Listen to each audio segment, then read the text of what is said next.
So, we're going to talk for these next few weeks about Lent. Now, let's clear some groundwork before we get there. It might be that you come from a background where Lent was done really regularly. It might be that you come from a background where Lent was ignored completely. It might be that you don't even know what the word Lent is, and we'll cover that part in a second. But if you are what might be called a recovering Catholic, and that's not to say anything negative about the Catholic Church. You can be hurt in the Catholic Church, you can be hurt in the Evangelical Church, and there's plenty of people in Catholic churches this morning that were hurt by Evangelical churches. But if you came from a negative experience of the Catholic Church, you might be saying, I don't love the idea of Lent. I've been there before, I've tried it.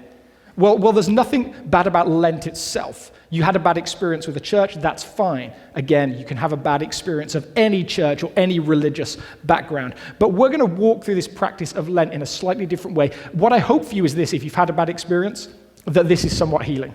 That there's ways that we can look at Lent that you're like, oh, okay, I missed that part of it. Lent is this amazing experience. It's designed to do some very specific things. And we're going to talk about it in this context, the idea of hunger.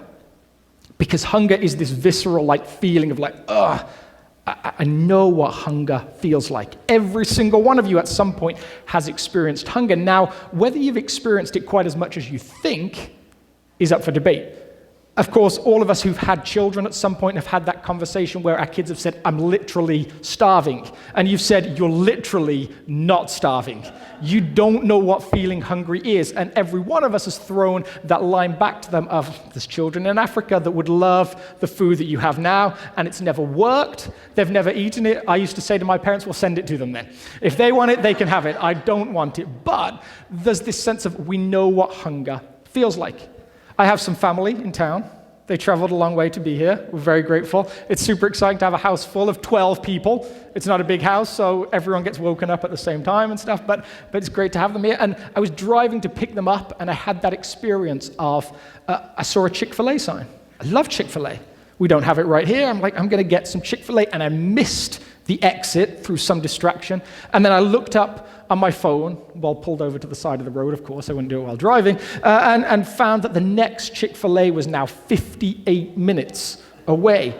And so I experienced that gnawing sense for 58 minutes of, I'm so annoyed, and I'm literally starving, and I want my Chick-fil-A, and I'm not going to get it for a while. And so we've all been there. Hunger taps into something that we all understand. And yet there's this fascinating conversation that we're going to get into on, well, what are we doing about food resources for people? How does hunger connect to spirituality and all those other things that we want to talk about at Lent? So we're going to track through this time of Lent together, talking about those things. Lent traditionally has been about two things. It's been about repentance and reflection. So those are big words. If you've only had one coffee this morning, let's unpack them a little bit. There's this sense of repentance is this season that the church has gone through of saying, okay, I'm going to turn around.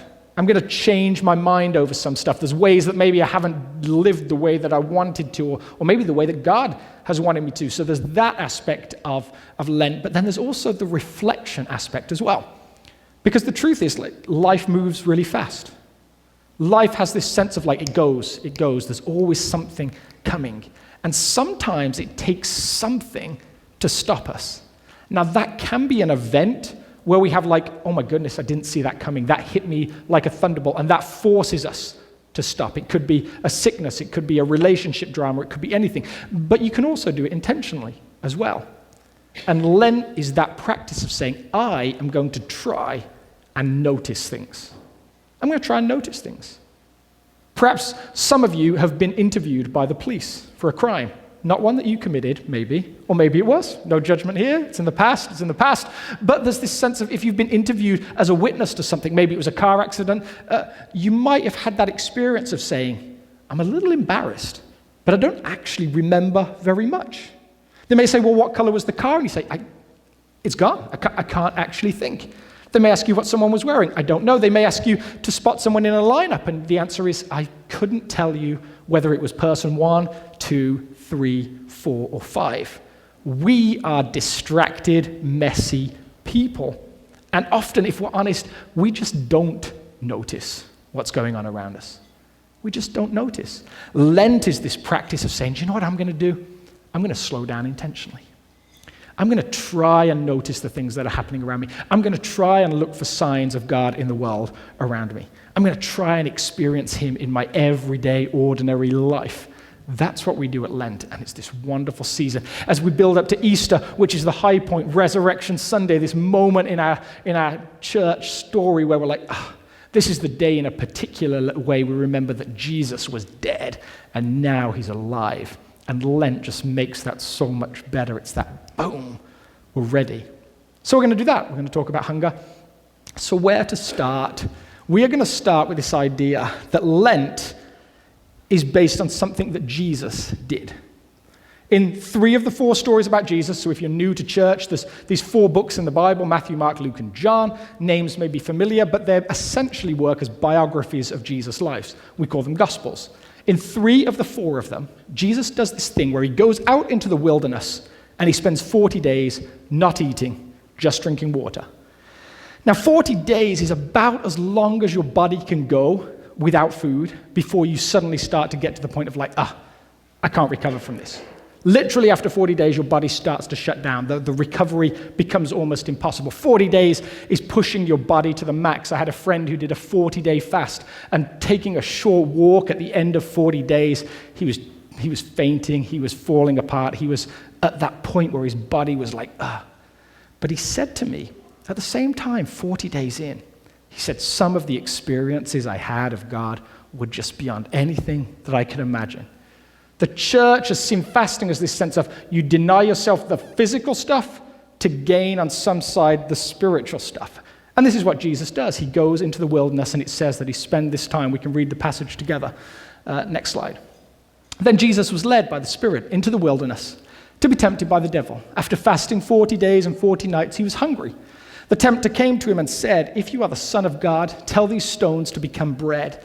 Jesus answered, it is written, man shall not live on bread alone, but on every word that comes from the mouth of God. This is this process that Jesus walked through, and this is what the church replicated when they said, well, we're going to take 40 days before Easter, starting last Wednesday in this calendar, and we're going to build up slowly, slowly, slowly. And so as we do that, we're going to talk about this idea of food. And we're going to start with this passage here. Jesus, in some of his first teaching, taught a crowd. Everyday people, the people that you don't usually invite to the religious, spiritual events. In Matthew, he says he was stood on a mountain and talked down to this group of people. And in Luke, it says he was stood on a plain. Maybe it was different events. Maybe it was the same one, and they remembered it differently. But they start with these things called Beatitudes, these weird, sort of pithy statements that come out like this. And Jesus will say this in amongst these statements. Blessed are you who hunger now. Now, as he's saying this, I would say the reaction to a good chunk of the people of the people that were listening to him would have been this. Are you sure? I'm not sure I agree with that. What? Really? Blessed are those who hunger. It's probably the reaction you have, and it feels like we're in that season now where we're talking about politics, of course, a lot as we build up. Either side of the aisle that you may sit on, right or left, you may hear people give speeches, and very quickly you're like, I'm not sure I buy into that. I think you're wrong. I've pretty much stopped listening before you got into sentence 2, because something you said just didn't sit right with me. And I'm pretty convinced that half the listeners that Jesus had, the moment he says, blessed are those who hunger, would have said, I'm done. That's not true. How can you say, blessed are those who hunger? For a Jewish person in the first century, they had 2, 3, 4,000 years of history that said, those who hunger, they're not blessed. How can you say that someone who's hungry is blessed? Being blessed has to do with having plenty. It's to do with having enough. Blessed are those who are filled with food. Blessed are those who have a table that is overflowing and wine cups that are overflowing too. That's who are the blessed. Those who are hungry are not blessed. And a good Jewish person would have had tons of literature to show you exactly why that was the case. We're going to tap into this book a couple of times called Lamentations. It's, for thousands of years, been a text that lots of people have read over a time of Lent. Now, I don't know how many of you love to read. They say that the reason that the church is mostly women, like 65% women, is because most pastors are more like women than men. We love to read books, and most guys, if they're honest, don't read books after college. So guys, pastors, they kind of like to read, they like to sit and talk about their feelings and stuff like that. So we act more like women in some ways than men. And so maybe if you love to read, you've done that thing where you've given a book recommendation. And you've fallen in love with this book and said, everyone has to read this, and you become an evangelist for this book. You go share it with everybody you know. If you were doing that with Lamentations, the probability is that there was something deeply troubled inside of you. This book is a weep fest from start to finish. Of the whole 5 chapters, there is one tiny verse that is upbeat. Just one little snippet where for a second you're like, he's about to turn this around and he's about to become really positive. And in actual fact, then the writer just descends down into this cliff of despond again. You would not recommend this book to anybody, ever. It's a weep fest. It's so hard to read, and yet, at the same time, when you read it at Lent, you realize that this is tapping into what these Jewish people felt about hunger. This is a group of people that aren't blessed. So if you've been with us every week, if you're like a weekly person, if you're here all the time, we've just done this series on Jonah. And we talked about Jonah in amongst his teenage angst, in amongst his sort of reaction to this group of people that he's sent to in Nineveh. Acts a bit like a teenager, but then as we dug deeper, we found, well, actually, no, he's messed up, he's hurt, he's broken. These people ruined his city. These people destroyed people that he loved. Well, this story is written at the same time as that. We're about to see a picture of how that unfolded. And this book is fascinating. If you are one of the 4 of us that are nerdy, structural, literary people, the rest of you, you have to sit and listen. But for the rest of us, this book has this really weird rhythm to it. There's 5 chapters, and there's different voices that come into it. The first voice that you hear is the city speaking about how hurt she is, that her people are dying and starving inside her. And then finally, this other voice comes in of this observer who's going to say a few other things as well. His name is the Gever, which is a very cool Hebrew name that simply means observer. This Gever is going to come in and he's going to kind of interrupt, and then he's going to start speaking in. But the whole thing works like an acrostic poem. So you've got 22 verses in chapter 1. And each of them starts with a letter of the Hebrew alphabet. 22 verses in chapter 2, each of them starts with a letter of the Hebrew alphabet. And then the 3rd chapter changes. The 3rd chapter has 66 verses. And it goes in a pattern of 3 with the first letter, Aleph, 3 with the second letter, and it goes down, down, down, down, down, so you get 3 of each letter. But what it means is when you read it in the Hebrew language, it has this sense of like this increasing heartbeat. It starts off with this rhythm of like bum, bum, bum, bum. But as this other voice comes in and he starts to talk about the messed up desolation of the city, it starts to bum, bum, bum, bum, bum, bum, bum, bum, bum, bum, bum, bum. It's this heartbeat that's increasing as he gets more passionate about the brokenness of this city. And this is stuff that, of course, when you read it in English, you completely miss. But this book is a weep fest because it's built on that sense of hunger is not blessing. Hunger is curse. Hunger is death. So let's have a look. We're going to pick out a couple of these verses as they come up. Next slide. So this is chapter 1. Feel the mess of this. How deserted lies the city, once so full of people.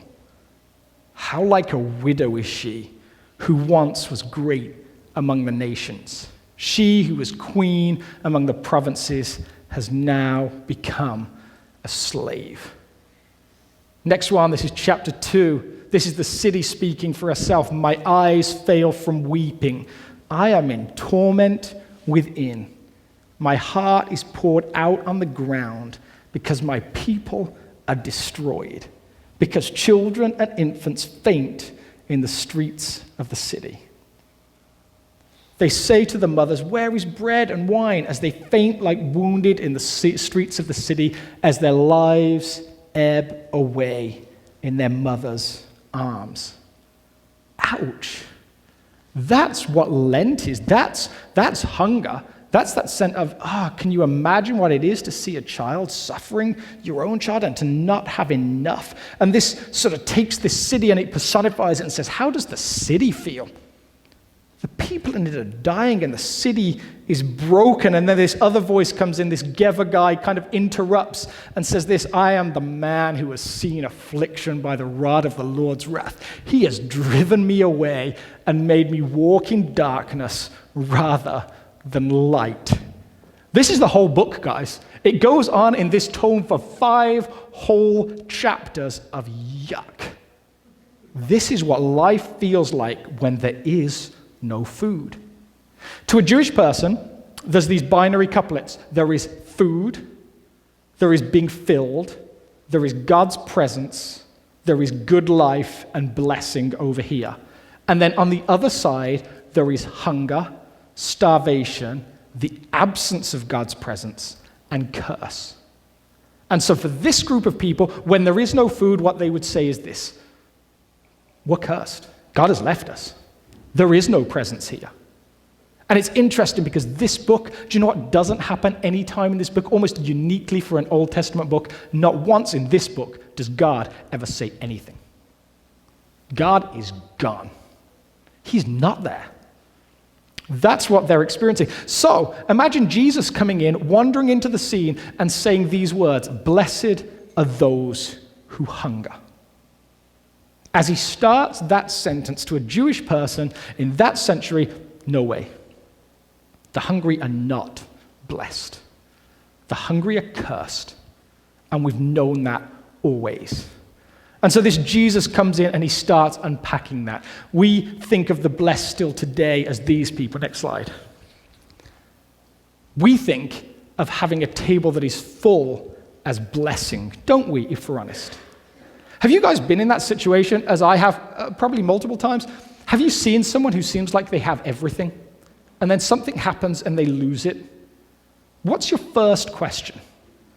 For me, it's usually something like this. I wonder what they did. What did they do to deserve that? Did they do something wrong? Is there a sense of why was it taken away from them? Maybe you've been in that situation where you've been like, why did this happen? The overtime dried up, or the job didn't work out as I expected it to, or something went wrong. And often we go to that sense of, why has God done this to me? Or why have I been left? Why am I suffering? Why are bad things happening to a good person? I think that's some of where our mind goes. Because still in our minds, in the 21st century, what we do is we say, those who have enough and have lots are blessed. And those that don't have stuff are not blessed. There's this big conversation, I think, going on all over the world of what do resources look like. This fascinating book was written by some guys at the University of Michigan a couple of years ago, and it was called $2 a Day, Living on Almost Nothing in America. There's a group of people that live in towns, usually in the Rust Belt and other places, where something has changed about employment. Maybe the city was founded on a foundry or a steelworks, and it disappeared. And so now the only jobs available are service jobs for people that don't have any other jobs. And what happens in an economy where you are trying to provide services to people that can't afford services? Well, then the service jobs dry up as well, and everything becomes more and more limited. And regardless of where we sit politically, what I think all of us would say is that we want people to have enough. Whether you sit on the left and say that the state should provide it, or whether you sit on the right and say that, well, we should provide an economy where people can lift themselves up and they should be able to, live the American dream, for want of a better term. These people live an experience where they don't. So this guy that writes this book talks about going into these homes and opening the refrigerator and seeing nothing but milk formula for the baby because that was free and it was provided, but essentially there was nothing.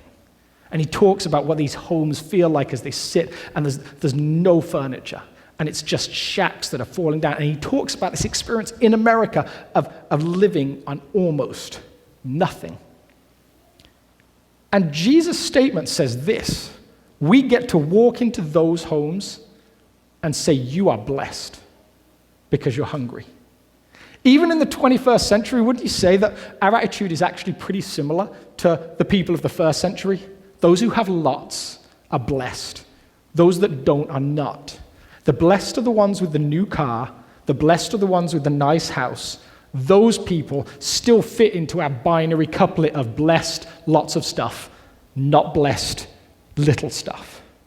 And Jesus comes on and he says this: blessed are those that are hungry. Blessed are those that are hungry, that hunger. To us today, it probably still rings a little true. And then he starts to unpack what he means by this. Blessed are those who hunger, because they will be filled. In Jesus' picture of what his kingdom looks like, being hungry is a good thing, because it's just a precursor to the next thing. Jesus saw this kingdom where everybody would eventually have enough. Jesus saw this kingdom where one day those that are hungry would be filled, and hunger is a wonderful thing if it's followed by being filled. Like, think about just how important actually hunger is for us. In actual fact, if you're never hungry, if you lose your appetite, for many doctors, that's actually a medical concern. It's a potential symptom of something. If you've stopped your desire to eat, suddenly they're like, oh, there's something a little off there. Hunger is important. We're going to look in a second at how hunger drives us, but even just physical hunger is an important thing. We are supposed to be hungry. How many of you have had that experience on Thanksgiving where you go and you're delighted to find that you're hungry? You see this spread that's been put out for you. There's the bacon and Brussels sprouts and balsamic vinegar. There's the huge turkey that's been deep fried. And you're like, I'm glad I wore the loose-fitting pants this day. This is going to be amazing. I'm going to go out of here feeling so full that I'm not going to need to eat until I eat the leftovers tomorrow. We've had that experience. Hunger is a joy if there's something to fill you. Hunger is a terrible thing if there's nothing to fill you. And in Jesus' mind, when he says, blessed are those that hunger, he starts to think about it in this new way to all of these Jewish people when he starts to say, think about this. Think about this city and all its starvation, and think about it as a potential for people to be filled. Think about breaking down that binary sense of who's cursed and who's blessed and say, these people that are hungry are about to become more blessed than you who are full can possibly imagine. This is how Jesus' mind is thinking. Matthew, who writes one of the other stories, we've just been talking about this guy Luke who wrote these stories about Jesus. Matthew talks about it in a slightly different way. Matthew will say this. He'll take it and he'll spiritualize it. I don't know if he was at a different sermon. I don't know if he just read it in a different way. But where Luke says, blessed are those that are hunger, physical, Matthew will say this. Blessed are those who hunger and thirst for righteousness, for they will be filled. That word righteousness essentially just means, blessed are those who hunger and thirst for the world as God would want it to be. Blessed are those who want justice. Blessed are those who want everything to turn around and be God's world. In the Message, it has this wonderful message. The Message is this paraphrase of the Bible written by this guy called Eugene Peterson. You're blessed when you work up a good appetite for God. He's food and drink in the best meal you'll ever eat. When Matthew unpacks it, that's where he comes at it from. It's not hunger for physical stuff. It's hunger for God. And that taps back into that Jesus story we started with, right? Jesus goes out into the wilderness to show one thing. It's not just about bread. You don't just live on bread. There's something more than that.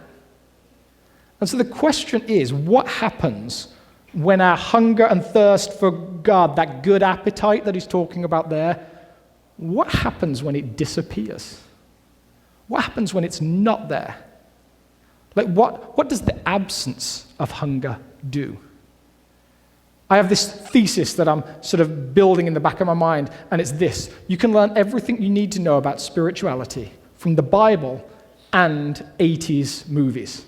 because I think there's just something like about them that just connect with these. Just everything was simple in the 80s. They were doing things for the first time, so you didn't need to like come up with complex stories. Everything's simple.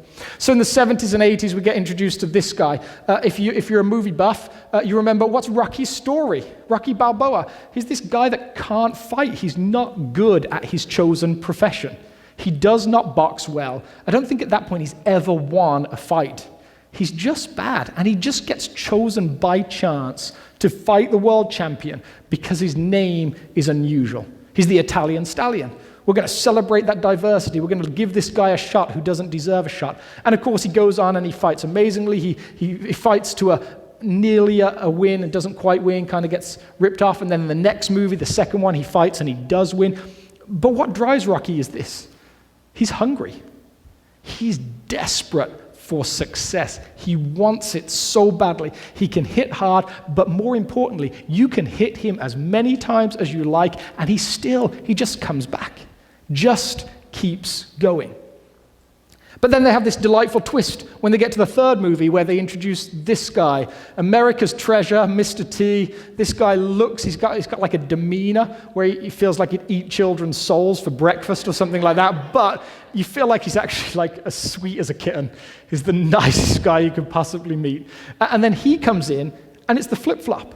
In this third movie, Rocky, he's doing commercials. He's signing autographs for kids. He's dedicating statues to himself. He's not interested. He's got the paycheck. Everything is good. And Clubber Lang, the awesomely named Clubber Lang, comes along, and he's Rocky from Rocky 1, Rocky 2. He's desperate. He's doing pull-ups at 4 o'clock in the morning. He's going on long runs. He's knocking out sparring partners 4 at a time.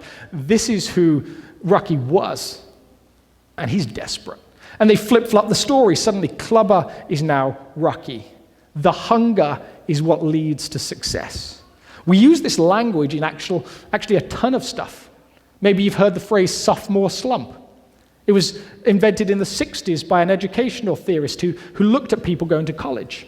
And he said, have you noticed how people go away to college and in freshman year, they're like, I'm at college, I've got to work hard, I'm chasing the dream. And somewhere around the end of your freshman year, you've met a ton of people, you started getting invited to parties, you've realized that the whole thing about alcohol only being available to 21s and overs doesn't quite apply to the college world, and it's accessible to anybody.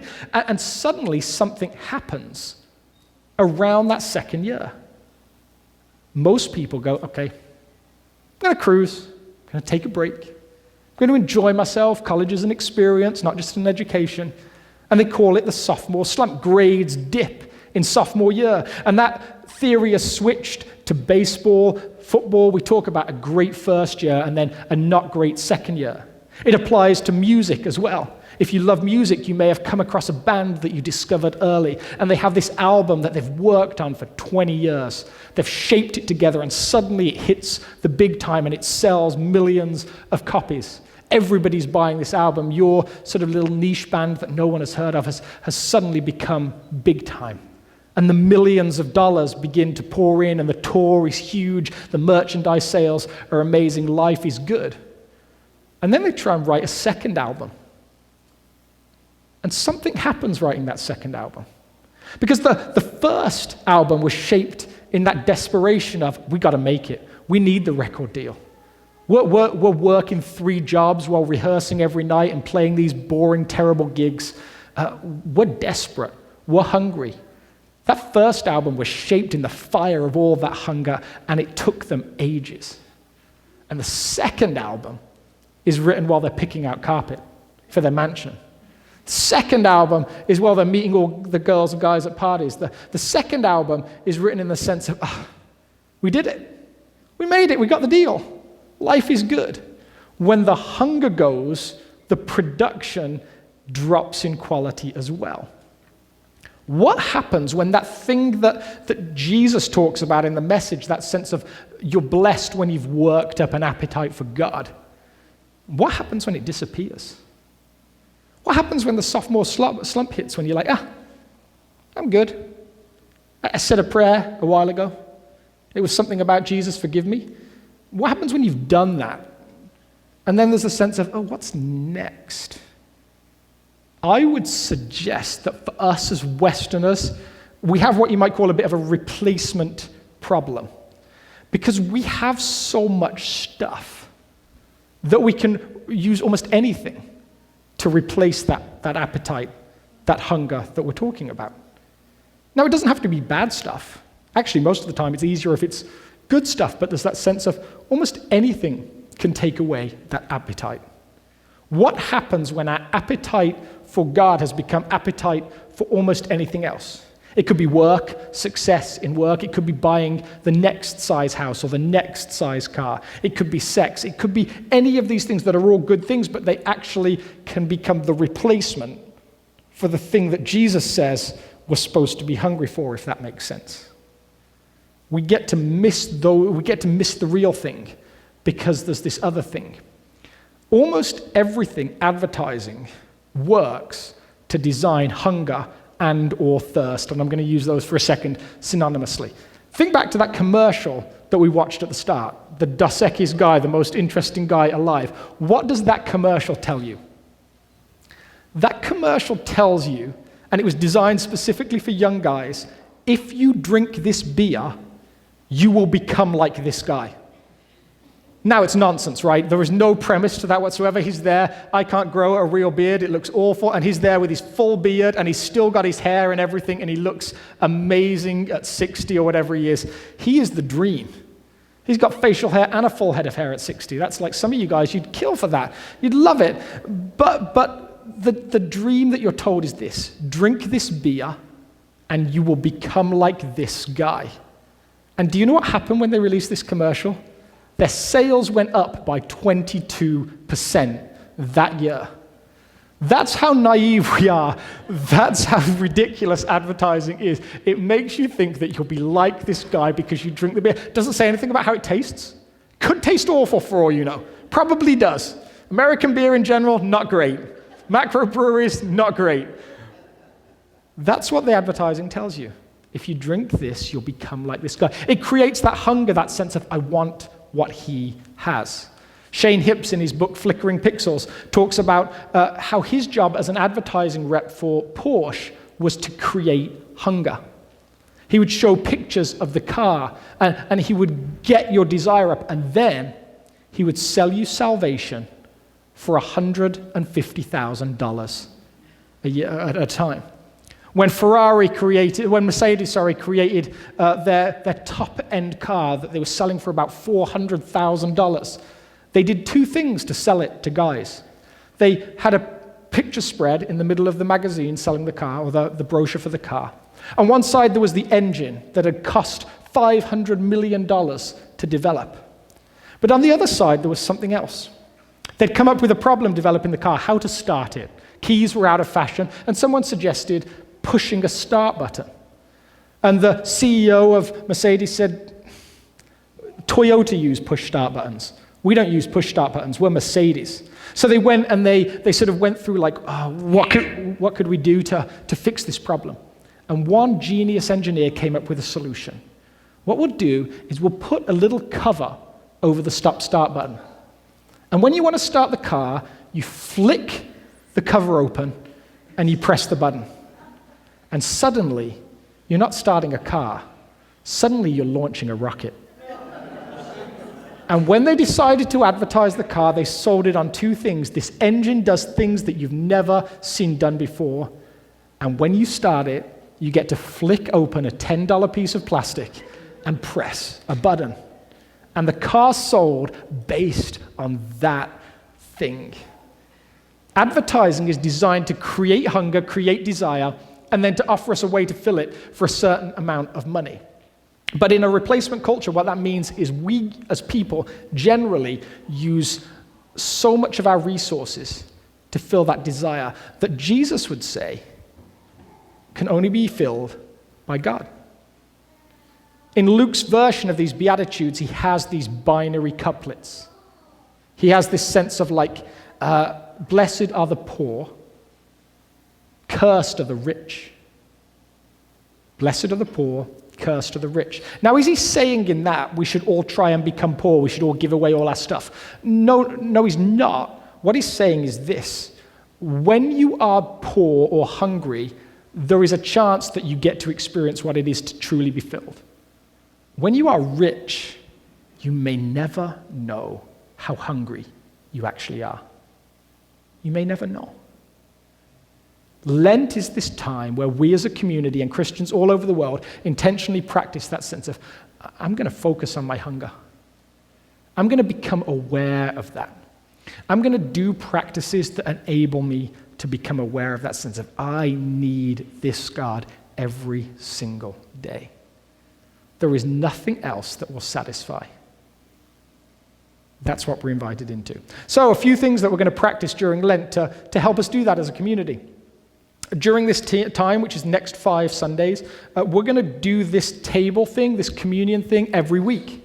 Because there's something about this that we get to come, and we're going to do it in some slightly different ways to become more aware of what we're actually doing. But we're going to just take some time and say, as part of a service every week, what we want to do is come to this table where we remember specifically what Jesus did. If you would like to tap into that in another way, one of the ways some communities have done this is to choose as individuals to fast on Sunday morning, to not eat before you come to church. Now, if you're hypoglycemic or anything and you need to eat, make sure you do. But it's that sense of you can come and say, do you know what? I'm going to come aware of my physical hunger. Because though we don't meet late, there's enough sense of like, oh, it's starting to get to a point where I want to eat something. And then you get to come and do this table thing. We get to remember, take the bread and the wine together, but with that sense of, I'm physically hungry. That hopefully makes us aware of our sense of, I'm hungry for God as well. That's just one of the ways you can tap in. Another way is on the 21st of March, we're going to run a retreat day. Jamie's going to come and we're going to do that thing of like, we're going to come together and just be silent, be still. And if you've never done that before, it's a chance to jump into a reflective practice. It will run from 8:30 in the morning till 3:30 in the afternoon. Another thing you can do on Lent is you can choose to give up something. It may be that you watch a ton of Netflix, and that's a wonderful thing. When you've got kids and they are up crazy hours, sometimes there's nothing better than sitting watching Netflix in the evening. But you could choose to give that up. You could choose to give up anything that becomes this sense of, that fills me. And the goal is that not to give it up for its own sake, but to become more aware of this sense that, well, I'm actually hungry and thirsty for something more. It's all designed with that sense of, how can I become aware? What is God calling me to? So I'm going to invite the worship team to come back, and for the first week of Lent, we're going to come to this table and remember that Jesus gave everything for us, but that he too walked through this practice of Lent, that he too walked through this absence of food, because his real food was something beyond this world. So worship team, if you'd like to come back up, and we're going to close with some prayer. Jesus, thank you for your presence here with us as we come to this table, as we remember you in a specific way. Make us aware of our hunger. Maybe we've filled that hunger with tons of other stuff. Maybe right now we feel full of things that advertisers have sold us, full of things that our own desires have sold us. But God, in this moment, help us to become aware of our hunger for you. Blessed is the one who has built up a great appetite for God. His food and drink at the best meal you'll ever have.